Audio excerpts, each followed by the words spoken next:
या अल्लाह पाक माफ़ करी। वेखो जी पानी की ठल वेखो कि ठल आऊँगी है भाई। ये मैं दरिया तो अगे आके वीडियो बनाना वा पाया, अगे आउन नहीं सन दे रहा है, तो दरिया तो मैं अगे आके पानी वीडियो बना रहा वा। सच्ची नहीं सन आउन दे रहा, हकीकत बहुत खौफ आ रहा भाई इन्ना पानी। दरे सारे जो मैं खोल चुके थे वो सारा बेला आ रहा ढुड़ गया। तो मैं दरिया के पिछली सीन विखाना वा।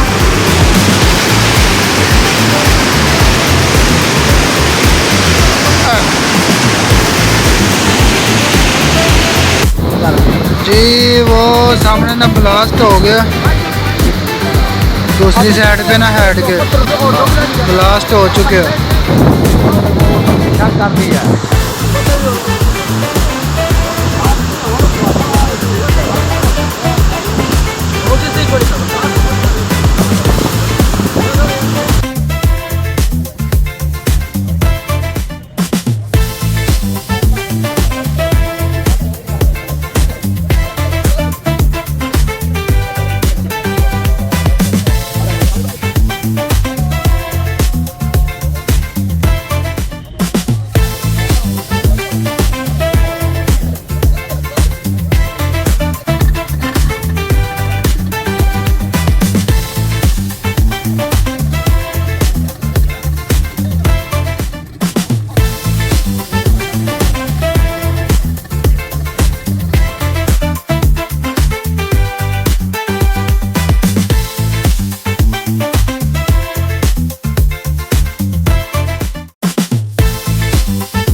रहीम। हम इस वक्त सैलाब ज़दगान की इमदाद के लिए निकले हुए दरियाए चनाब में ऊँचे दर्जे का सैलाब जो है वो आ रहा है। 9 लाख क्यूसेक वो हेड मराला से निकल रहा है। ज़ाहिर बात है यहाँ चिन्योट भी आएगा। हम इस वक्त दरियाए चनाब के पुलों पर ही खड़े हैं। मैं अपनी आवाम से ये गुजारिश करूँगा कि ये सैलाब भी एक अज़ाब इलाही होते हैं, ये इंजॉय करने का मौका, सेल्फी बनाने का मौका नहीं है, तो अपनी वीडियो बनाने का मौका नहीं है, तौबा इस्तिग़फ़ार का मौका है। और जैसे डिप्टी कमिश्नर साहब चिन्योट और दीगर एजेंसियों की तरफ से हाई अलर्ट जारी किया जा रहा है कि ऐसे लोग जो दरियाई इलाकों में रहते हैं, नशेबी इलाकों में अपने माल मवेशी और ज़रूरी असबाब सामान लेकर खुश्क जगहों पर, ऊंची जगहों पर निकल आएँ। तो मैं भी गुजारिश करूँगा कि बजाय इसके कि हम किसी इम्तिहान में मुब्तला हों जितना जैसे मौका मिले, क्योंकि आज बड़ा रेला, आज भी वो चिन्नौर भी पहुँच रहे हैं 6 घंटों में, 10-12 घंटों में। तो मौके को गनीमत जाने और अपने असबाब को, माल मवेशी को निकालें, ख़ुद भी महफूज जगहों पर मुंतकिल हो जाएँ, तौबा इस्तिग़फ़ार करें। वस्सलाम। मोहम्मद लियाज़ चिन्नौती, अमीर इंटरनेशनल ख़त्म नबूवत मूवमेंट पाकिस्तान, मिंबर सूबाई असम्बली पंजाब।